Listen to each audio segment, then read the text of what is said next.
하나님께서 여호수아 시대를 통해서 이스라엘 백성들로 하여금 땅을 차지하게 하셨습니다. 그리고 그 땅을 하나님께서 다스리시는 동안 하나님의 뜻을 전달하고 또 하나님의 백성들을 보호하시기 위해서 하나님은 사사들을 세우셔서 그 땅에 하나님의 말씀이 선포되게 하시고 하나님의 구원 역사를 보여주십니다. 그런 하나님의 사람으로 세워진 사사들 가운데는 하나님의 뜻만을 오롯이 잘 실천하여서 그의 이름과 그의 명성이 유명하든 무명하든 하나님의 영광을 드러낸 사람이 있는가 하면 처음 시작은 하나님의 영광으로 시작하였다가 그 끝이 자신의 업적을 이루는 모습으로 끝이 아름답지 못했던 사사의 모습도 있습니다. 그러나 동시에 애초에 하나님께서 그에게 주신 부르심의 소명을 따라서 사사적 역할을 감당하지 못하고 자기만을 위하는 삶으로 사사와는 전혀 무관한 삶을 살다가 그의 삶을 끝맺은 사람도 있다는 것을 성경은 우리에게 보여주고 있습니다. 오늘 우리가 읽은 사사기 10장의 말씀이 그런 맥락에서 여러 다양한 사사들의 모습을 보여주고 있다라고 볼 수 있는 것이죠. 먼저 우리 두 명의 사사를 오늘 보게 될 텐데요. 먼저 보게 될 사사는 돌라라고 하는 사사입니다. 1절 말씀에 보면 이렇게 돌라를 소개합니다. 아비멜렉의 뒤를 이어서 이사갈 사람 도도의 손자 부하의 아들 돌라가 일어나서 이스라엘을 구원하니라. 그럼 말씀에 보면 사사가 일어날 때는 항상 구원의 역사를 이루는 일에 소명을 받고 쓰임 받는다는 것을 우린 짐작해 볼 수가 있죠. 자, 그런데 대부분 앞에 기록되어져 있는 9장까지의 내용을 보면 무엇으로부터 구원하였는지 구원을 이루어야 할 분명한 대상들을 기록해 놓은 내용들이 대부분입니다. 그런데 여기 이스라엘을 구원하니라 라고 말씀은 기록되어져 있지만 다른 민족으로부터 혹은 무엇으로부터 구원하였는지를 성경은 소개하고 있지 않습니다. 왜 소개하고 있지 않을까요?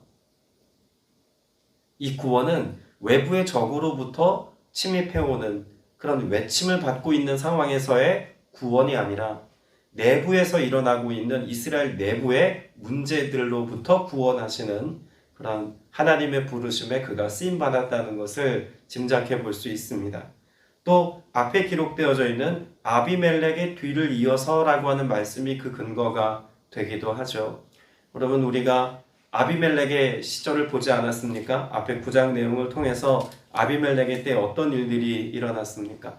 아비멜렉은 그의 아버지였던 기드온의 매우 부정적인 면모만 닮아서 스스로 왕이 되어서 자신의 세력을 규합하기 위해서 온갖 수단과 방법을 다 동원하여서 인간 내면의 악함을 가장 선명하게 보여준 인물이기도 하죠. 그래서 세겜 지역에서 일어났던 그 분쟁의 이야기들, 그래서 서로가 서로를 배반하고 죽이고 하는 이런 잔혹한 이스라엘의 내부적인 역사가 꽤 오랜 시간 동안 지속되었음을 9장에서 보았습니다. 그럼 이런 내적인 갈등이 일어나서 이스라엘 세겜이라고 하는 지역으로부터 시작을 해서 내적인 갈등이 일어났을 때 그 깨어짐이라고 하는 것은 여러분 외침을 받았을 때보다 더 아픈 깨어짐 아니겠습니까? 하나가 되어서 연합하여서 한 국가를 오롯이 이루어가는 것만으로도 힘이 부대끼는 때에 지금 자기 내부에서 일어난 문제들로 인하여서 서로가 서로를 죽이는 이런 어렵고 힘든 시절을 지나고 있다는 것은 감당하기 어려운 상황이었을 겁니다. 자, 그런데 이때 이스라엘을 구원하니라 라고 하는 이 돌라의 사역을 뭐라고 생각해 볼 수 있냐면요, 이런 내부에서 일어난 깨어짐으로 인해서 여전히 그 깨어져서 조각조각 난 그 뾰족함을 가지고 서로를 향해서 찌르고 서로를 질타하고 누구의 잘못이라고 비난하는 이 모든 일들 가운데서 돌라가 구원하니라의 역사는요, 하나가 되게 했다는 이야기입니다. 성경에서 구원을 이루다, 구원하다 라고 하는 말은 죄로부터 구속하다 라고 하는 의미가 가장 일반적인 의미입니다만 이 구원이라고 하는 의미 속에서는 치유하다, 회복하다 라는 뜻도 있고요, 조각난 것을 연합하여 하나가 되게 하다 라는 뜻도 있습니다. 하나님과 인간의 깨어진 관계를 통해서 그리스도와의 연합, 이것을 설명하는 것이 구원이라는 점에서 넓은 의미의 구원이라는 단어는 바로 그렇게 조각난 것을, 깨어진 것을 하나가 되게 하다는 의미가 있다는 점에서 매우 중요한 의미가 있는 말이죠. 여러분, 우리 그리스도인의 사명이 사실 여기 있다고 해도 전 과언이 아니라고 봅니다. 교회 밖에 예수 믿지 않는 이들에게 복음을 전하고 또한 그들에게 생명의 사역을 일으키는 것은 교회가 감당해야 될 마땅한 부르심이고 소명입니다. 그런데 그 소명을 이루는 것만큼이나 중요한 것이 있다면 무엇일까요? 믿음의 공동체를 이루고 있는 하나님의 거룩한 공동체 안에, 교회 안에도 여전히 깨어진 채로, 여전히 상처 입은 채로, 여전히 성숙하지 못한 채로 교회 공동체 안에 머물러서 신앙인이라는 이름으로 살아가고 있는 이들이 적지 않습니다. 교회가 주목할 것은 교회 밖에서의 구원의 역사를 일으키는 것도 중요하지만 우리 안에 깨어진 영혼들을 돌보고 또 이들로 하여금 깨어진 채로 살아가지 않도록 하기 위해서 그리스도와 연합되어 한 몸이 되게 하는 구원의 역사, 연합의 역사를 이루는 일에 성실한 것도 우리가 마땅히 감당해야 될 교회적 사명이다라고 말할 수 있다는 이야기인 것이죠. 여러분, 사사들 가운데요, 대사사와 소사사가 있다는 이야기를 제가 이미 사사기 서두에 말씀드리지 않았습니까? 자기의 업적과 자신의 일대기가 많이 기록되어져 있는 대사사도 있지만 오늘 돌라와 같이 딱 두 구절에 기록되어져 있는 소사사도 있습니다. 그런데 이 소사사, 사실 다른 이들의 삶의 내용에 비해서 별로 많이 기록되어져 있지 않은 돌라의 사명 감당하는 모습이지만 저는 그 어떤 사사보다 아름답고 귀한 사역을 감당한 사사 중에 사사라고 여겨집니다.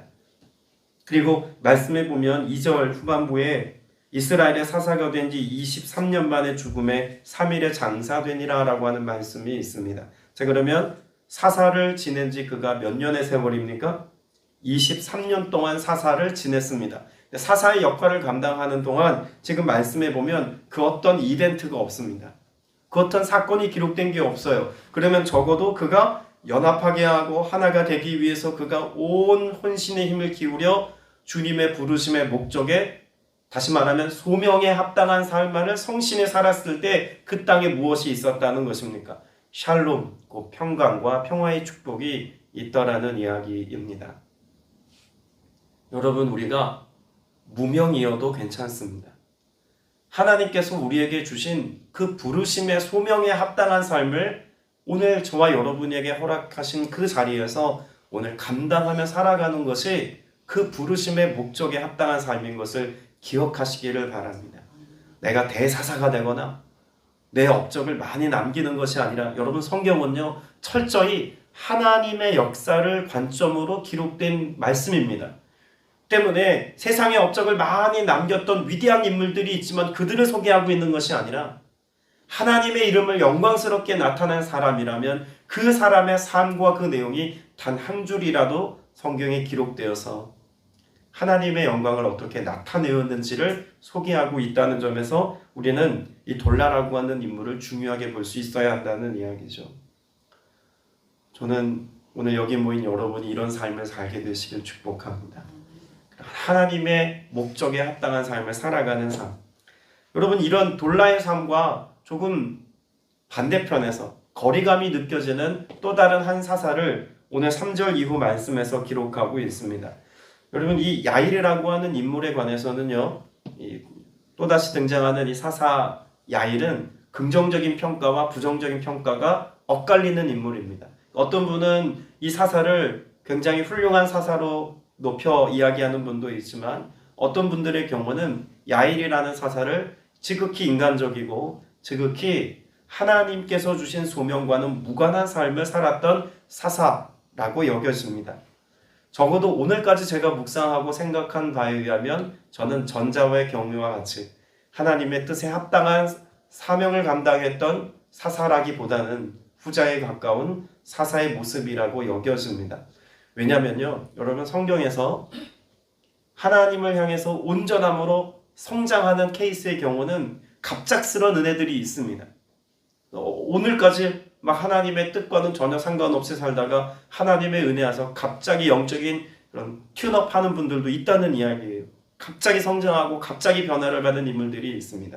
근데 특별히 구약의 이스라엘 역사를 보면은요, 그 영적인 기울기가 서서히 무너져 내리는 것을 기록하고 있다는 것을 우리는 전제로 볼 때, 지금 평강의 때를 살았던 돌라의 때, 그런데 그 기울기가 평강의 때에 자꾸 기울어지는 이스라엘의 반복된 역사의 패턴을 우리가 보지 않습니까? 사사기에 그게 극명하게 나타나요. 그 평강이 23년 동안 지속되어지다가 지금 야일의 때에 와서는 그 기울기가 조금 더 심하여지고, 그리고 6절에 가서는 다시 여호와의 목전에 악을 행하여 라고 하는 저 밑바닥으로 추락하는 삶의 모습까지 기록되어져 있다고 저는 봅니다. 그런 점에서 보면 지금 야일의 때는 그 기울기가 점점 기울어지고 있는 때의 모습을 기록한 것이 아닐까라고 생각된다는 이야기입니다. 자, 그러면 이 길르앗 사람 야일이라고 하는 사람이 일어나서 그가 했던 사역을 어떻게 소개하고 있을까요? 4절에 보면 이렇게 기록합니다. 그에게 아들 30명이 있어 어린 낙이 30을 탔고 성읍 30을 가졌는데 그 성읍들은 길르앗 땅에 있고 오늘까지 하봇 야일이라 부르더라. 여러분, 여기 사사로서 소명을 감당한 내용이 있습니까? 없습니까? 없어요. 그 나라와 그 민족의 구원을 위해서, 연합을 위해서 하나님의 나라를 확장해가는 하나님의 도성을 세우는 일과는 전혀 상관없는 내용들만 기록되어져 있습니다. 다시 말하면 하나님의 부르심이 있었지만 부르심의 소명에 합당한 사역을 감당한 것은 없었다는 이야기죠. 오직 무엇하였습니까? 아들 30이 있어. 여러분, 이 아들 30이 있다는 이 내용을 읽으면 누가 떠오릅니까? 기드온이 떠올라야 돼요. 최근에 보았던 기드온, 그러니까 사사기 8장에 기록된 기드온을 어떻게 소개하냐면 30절, 8장 30절에 기드온이 아내가 많음으로 그의 몸에서 낳은 아들이 70명이었고 라고 소개합니다. 그럼 적어도 여기 기록되어져 있는 사사 야일은 누구의 길을 걷는다고 보여집니까? 기드온의 길을 걷고 있다고 보여집니다. 그러면 아내가 많았고 아들을 많이 낳았던 기드온이 어떤 길을 걸었을까요? 스스로 왕이 되고자 했던 길을 걸었죠. 그래서 아비멜렉이라고 하는 그의 서자였던 아비멜렉 역시 스스로 왕이 되고자 했던 실수를 벌여서 하나님을 등지고 하나님의 뜻과는 무관한 삶을 살았던 인생을 보여주지 않았습니까? 여기 야일이라고 하는 인물도 특별히 악을 행한 것은 없습니다. 그렇다고 특별히 소명을 감당한 것도 없습니다. 오로지 무엇했습니까? 소명은 있지만 하나님을 위하여의 삶이 아니라 자신을 위하여의 삶을 살아갔던 사사의 모습이었다는 겁니다. 그리고 심지어 보면은요, 아들이 30명 있었다는 끝나는 것이 아니라 어린 낙에 30을 탔고 성읍 30을 가졌는데, 그러면 이 사사로 그가 사명을 감당하면서 평생 한 일이 무엇입니까? 아들을 위해서 산 거예요. 지금으로 말하면 여기 이 당시에 어린 낙위라고 이야기하면 지금 이야기로 따지면 스포츠카 한 대 준 겁니다. 성읍을 주었다는 것은 어떤 식으로 볼 수 있을까요? 강남의 고급 아파트 한 채씩 내어준 것과 견줄 만한 그런 내용들입니다. 그러면 사사로 그가 얻은 하나님의 은혜로 그가 얻게 되어진 영광을 힘입고 그가 그 민족들 가운데 한 일이라고는 아들의 것을 채워주고 아들의 필요를 채워주는 그런 일들을 감당했다는 거죠. 자, 제가 전제로 아까 말씀드렸을 때 성경은 어떤 목적을 가지고 기록되었다고요? 하나님과의 관계에서 하나님께 쓰임받은 소명에 관련된 이야기들이 주를 이루고 이것이 목적이라는 거죠. 하나님과의 관계성을 생각해 보아야 합니다. 여러분, 이 야일이라고 하는 인물을 아버지의 차원에서 보십시오. 하나님과의 관계를 배제하고 아버지의 면모로만 놓고 보면 얼마나 대단한 아버지입니까? 아들의 그런 돋보이는 삶을 위해서 필요한 모든 것을 채워주었습니다.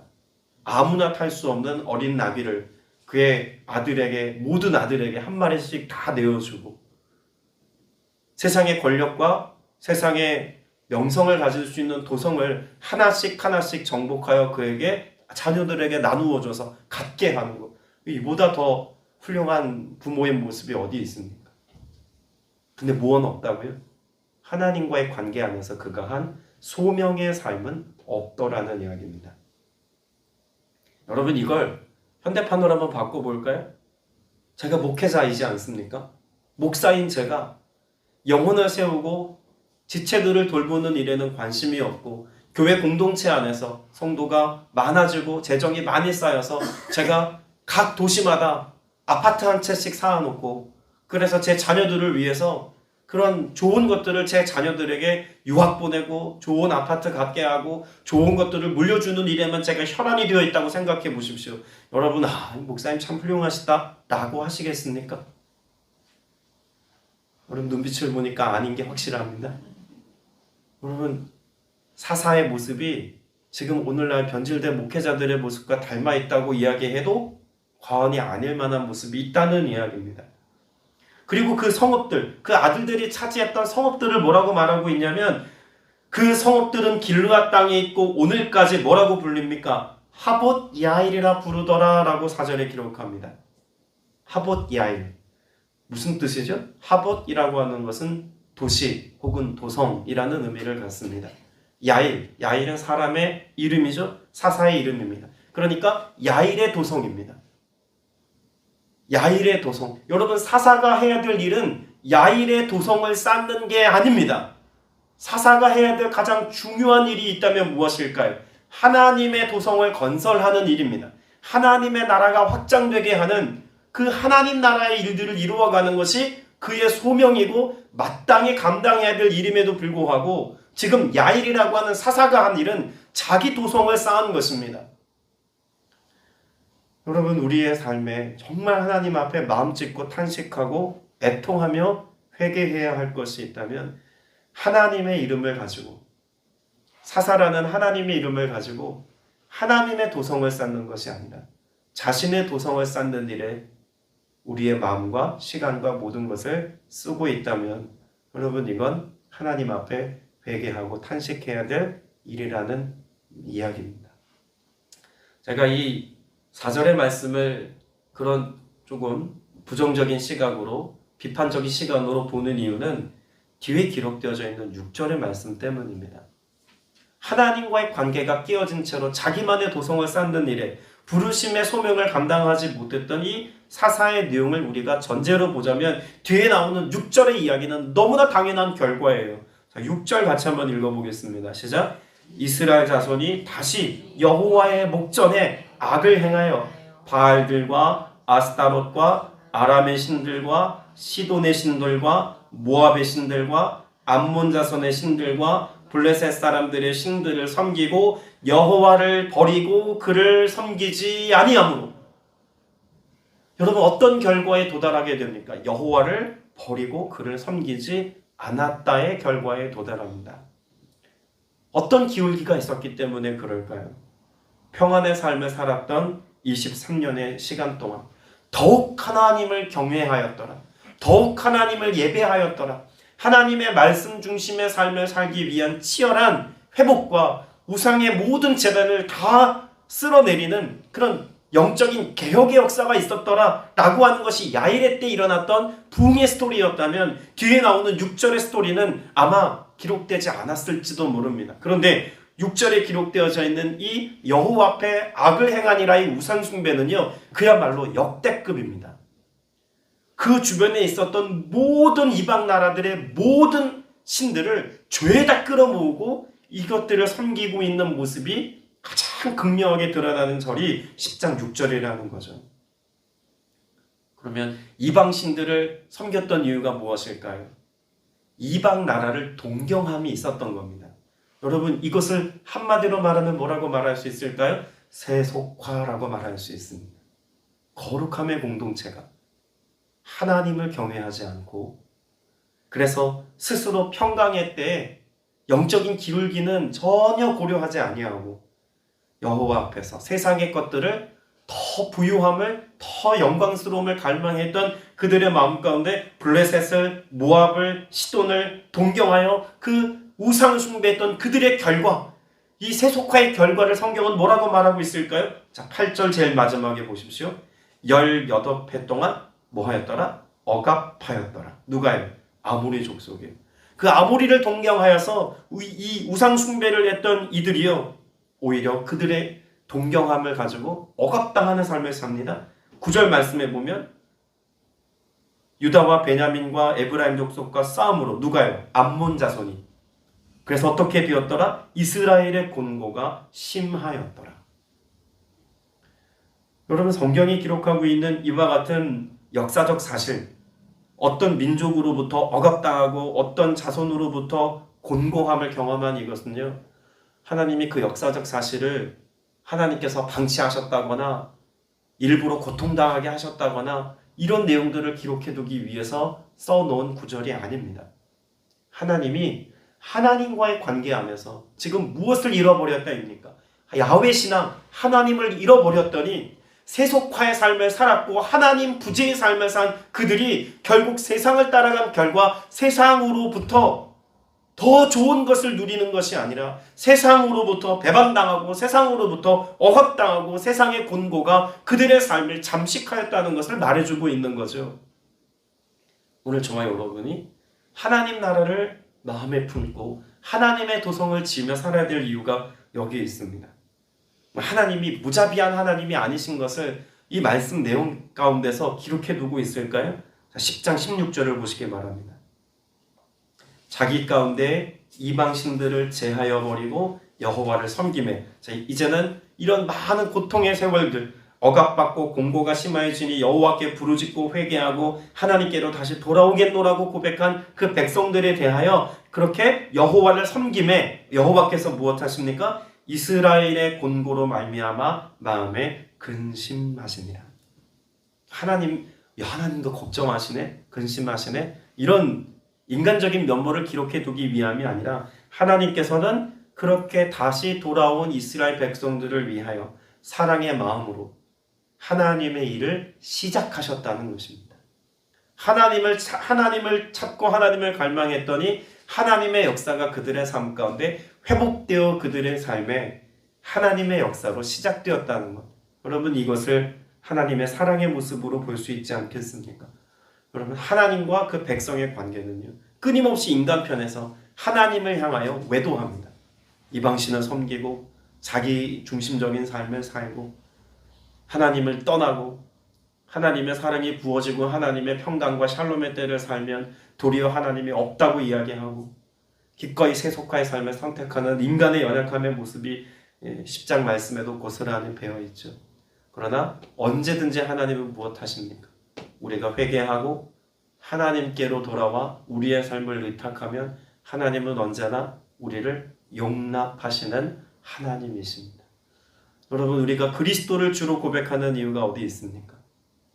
우리의 삶에 그 죄의 문제를 스스로 해결하지 못하여서 그 죄의 결과로 끊임없이 아파하고 진통하는 우리가 그 죄를 다룰 수 없음으로 인하여 하나님, 내가 할 수 없습니다의 고백을 가지고 회개함으로 나올 때 주님께서 십자가 위에서 우리의 죄 때문에 돌아가신 그 예수 그리스도의 구속의 은혜로 인하여서 오직 믿음 하나 보시고 예수 그리스도를 주로 믿는 믿음으로 인하여 구원에 이르게 하신다는 복음의 메시지는 성경 전체를 관통하는 중요한 메시지인 이유가 여기 있는 것입니다. 오늘 저와 여러분에게도 이런 하나님을 향한 부르심에 합당한 삶을 살아가는 은혜가 있기를 축복합니다. 돌라와 같이 나를 부르신 부르심의 소명에 합당한 삶, 그때 우리의 삶이 샬롬을 누릴 때 야일과 같이 자기 도성을 짓는 자가 아니라 하나님의 나라를 여전히 이루어가서 하나님의 구원 역사가 우리의 삶에 소멸되지 아니하도록 그 평강의 때를 주의 은혜로 지속하여 나아가는 여러분 다 되시기를 주님의 이름으로 축복합니다. 함께 기도드리겠습니다. 은혜가 풍성하신 아버지 하나님, 우리의 평안과 우리의 번영과 번성함이 당연한 역사의 한 장면인 것처럼 내 노력과 성과로 주어진 당연의 삶인 것처럼 오늘을 살아가고 있지는 아니합니까? 주님께서 이 땅 위에, 이 민족 위에 그 많은 순환의 역사를 딛고 이루게 하신 그 평강의 때를 지나는 오늘, 더욱더 하나님의 은혜를 갈망하며 내게 주신 평강을 교만과 거짓과 세속화의 것들로 변질시키지 않게 하여 주옵소서.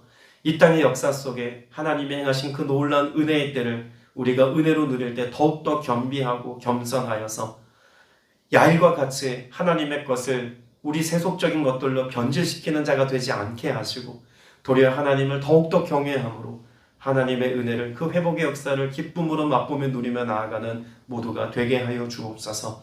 주님, 우리 각자를 불러주신 부르심의 소명이 있음을 압니다. 나를 부르신 하나님의 목적에 합당한 삶을 살아가는 믿음의 성도들이 다 되게 하여 주옵소서. 성령께서 그렇게 이끄시고 인도하시며 하나님의 좋은 것과 땅에 기름진 것들로 채우실 것을 믿습니다. 하나님 앞에 귀한 예물 구별하여 드린 지체도 있사오니 범사에 감사함으로 귀한 예물 드린 손길 복되게 하시고 하나님의 영광이 이 재정이 쓰이는 곳마다 나타나게 하여 주옵소서. 동일한 은혜 모두에게 허락하심을 믿사옵고 예수님의 이름으로 기도드렸사옵나이다. 아멘.